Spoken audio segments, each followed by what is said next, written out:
मागच्या भागामध्ये आपण वेदांचे 4 प्रकार बघितलेले: ऋग्वेद, यजुर्वेद, सामवेद, अथर्ववेद. त्याचबरोबर काही पुराण काव्य, महाकाव्य यांचा आपण अभ्यास केलेला आहे. तर आजच्या भागात आपण वेदांगे या भागाचा अभ्यास करणार आहोत. काळाच्या ओघामध्ये समाज जीवन बदलत गेले आणि भाषा ज्ञानात देखील बदल होत गेले.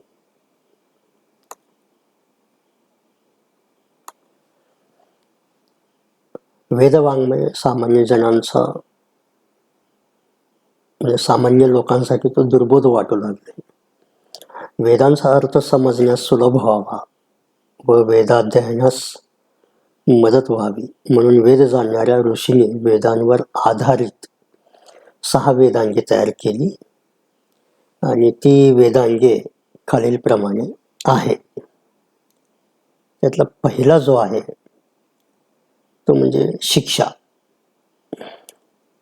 शिक्षा या वेदांगामध्ये वेदांमधील स्वर, वर्ण इत्यादींच्या उच्चारणाची रीती स्पष्ट करणारे शास्त्र म्हणून त्याला ओळखले जाते, शिक्षा. दुसरं वेदांग आहे ते म्हणजे कल्प.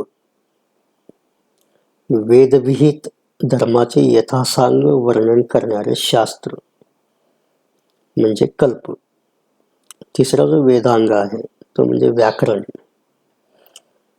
म्हणजे पूर्वी वेदांमधले जे सगळे श्लोक आहेत ते संस्कृतमध्ये होत आणि त्यांचं उच्चारण करताना ते कशा पद्धतीने केलं जावं यासाठी म्हणून भाषेचे नियम प्रतिपादन केलेलं होतं आणि ते प्रतिपादन करणारे शास्त्र म्हणजे व्याकरण असं मानलं जाते. पुढचा जो वेदांग आहे तो म्हणजे छंदस. गायत्री वगैरे वैदिक व इतर लौकिक छंदांचे विवरण करणारे शास्त्र म्हणजे छंदस होय. तर पुढचा जो आहे तो म्हणजे निरुक्त. निरुक्त म्हणजे काय तर स्पष्ट व्युत्पत्तीचे शास्त्र.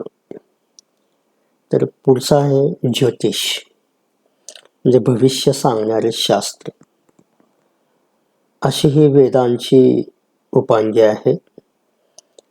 या वाङ्मया व्यतिरिक्त धर्मशास्त्र, पुराण, उपनिषदातील ब्रह्मज्ञानाची मीमांसा, न्याय अशी वेदांची उपांगे आहेत.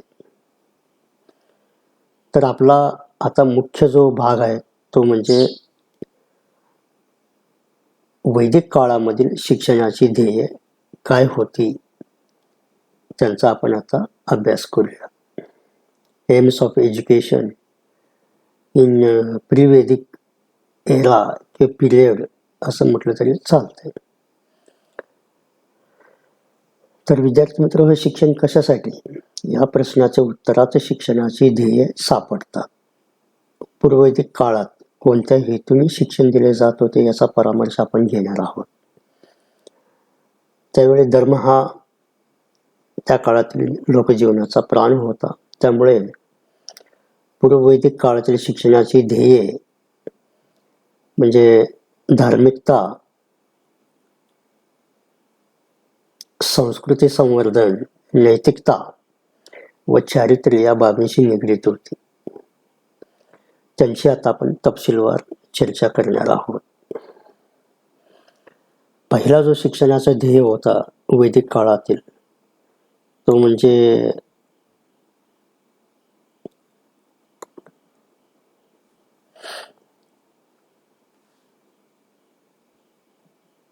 धार्मिक भावनेचा विकास.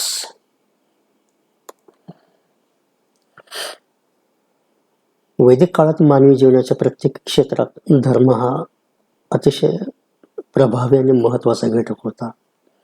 प्राचीन भारत हा राजकीय, सामाजिक किंवा आर्थिक बाबींपेक्षा धार्मिक बाबींवर प्रामुख्याने उभा होता असे म्हटले जाते.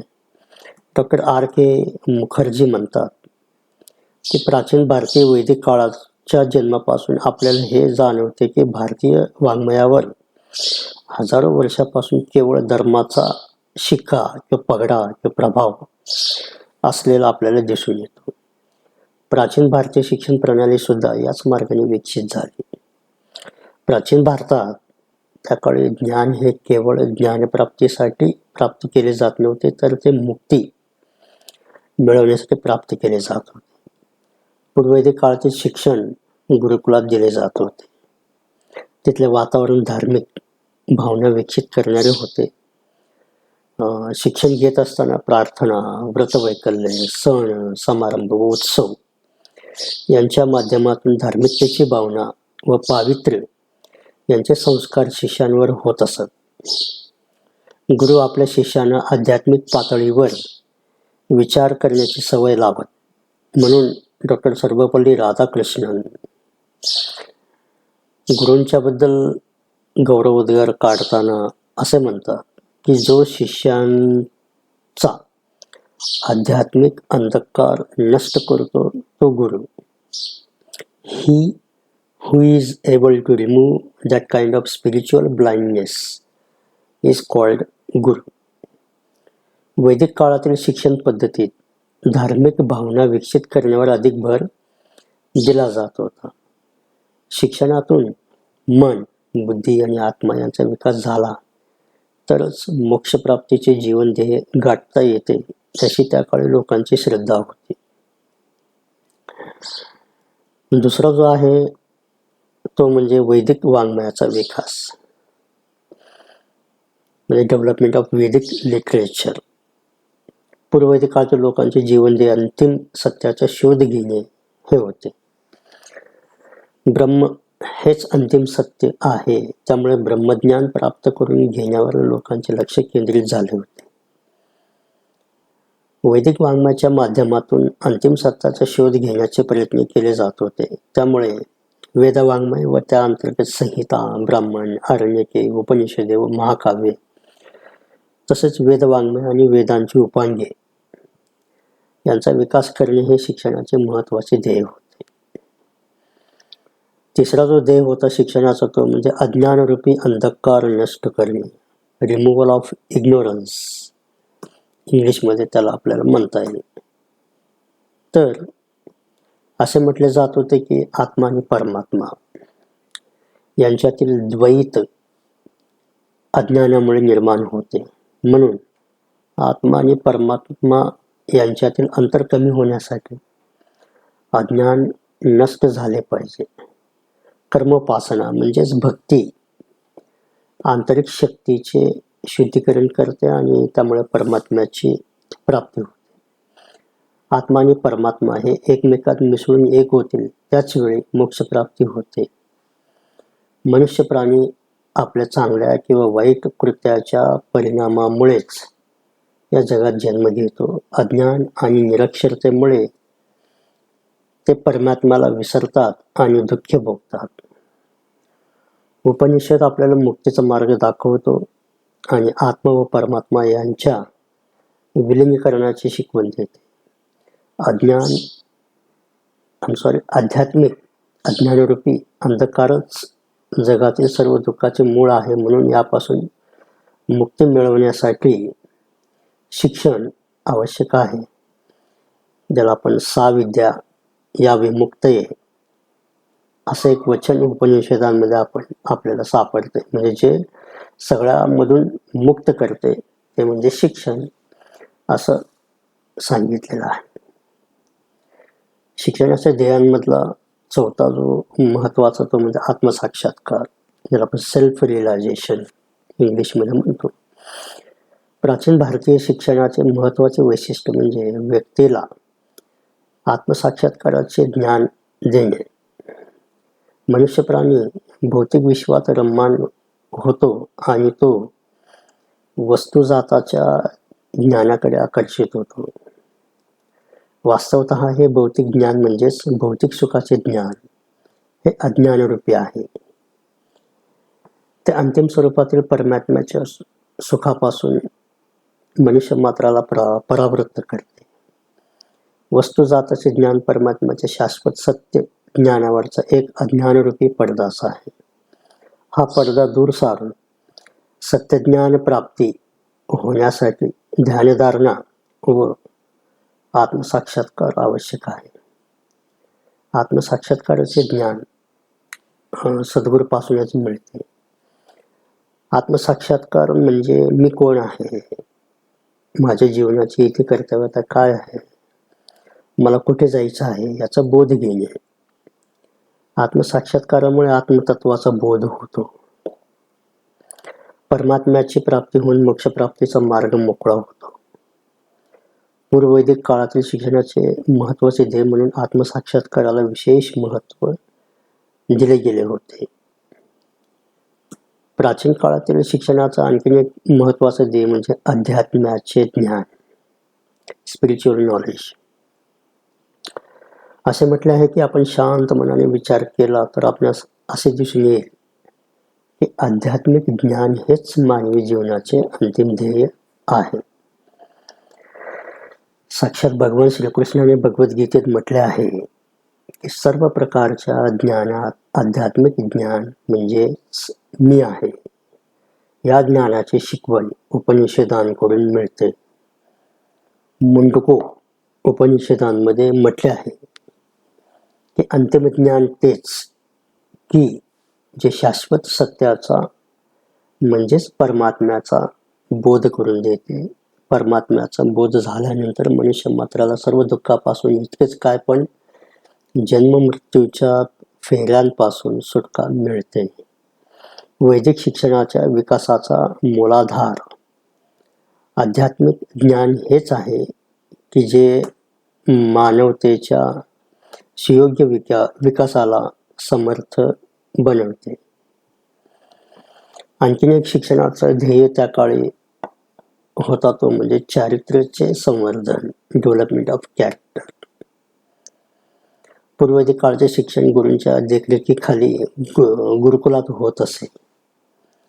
गुरूंच्या मार्गदर्शनाखाली शिष्याने उत्तम सवय लावल्या जात असत. सद्गुण आणि सदाचरण यांचे बीजारोपण संस्कारक्षम वयातच होत असे. शिष्यानं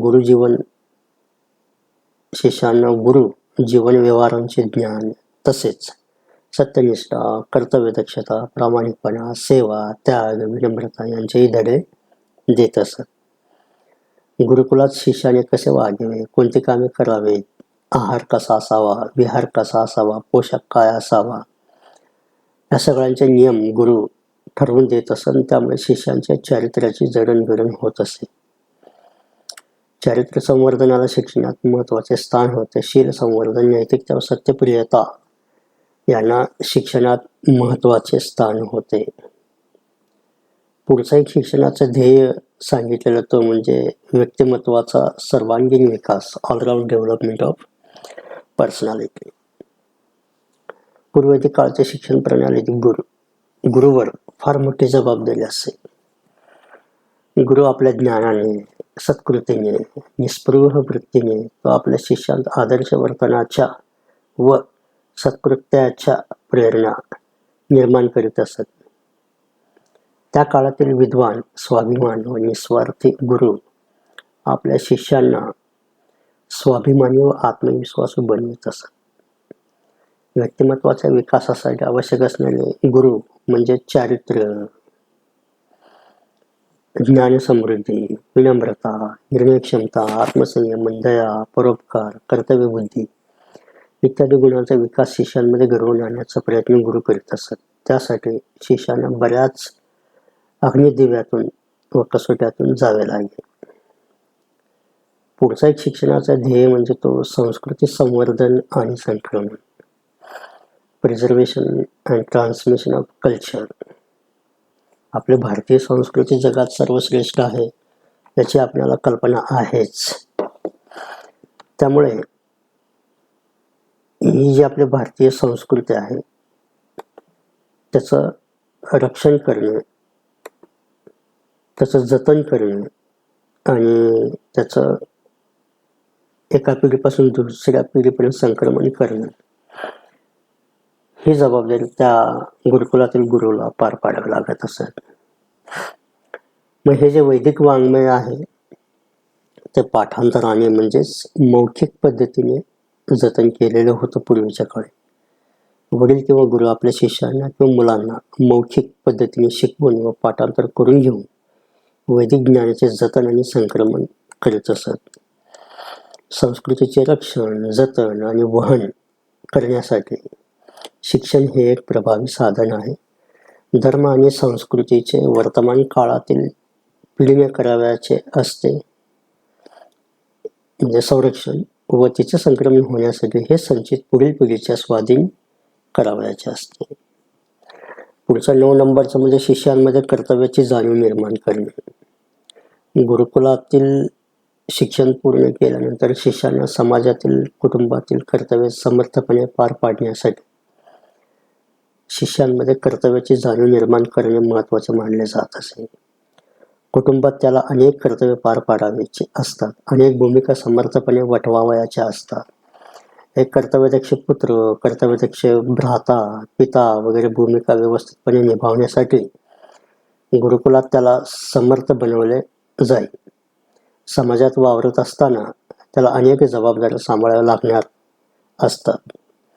समाज ऐक्य, समाज संघटन, समाज नेतृत्व इत्यादी सामाजिक कर्तव्यांची जाणीव करून देणे हे त्या काळच्या शिक्षणाचे ध्येय होते.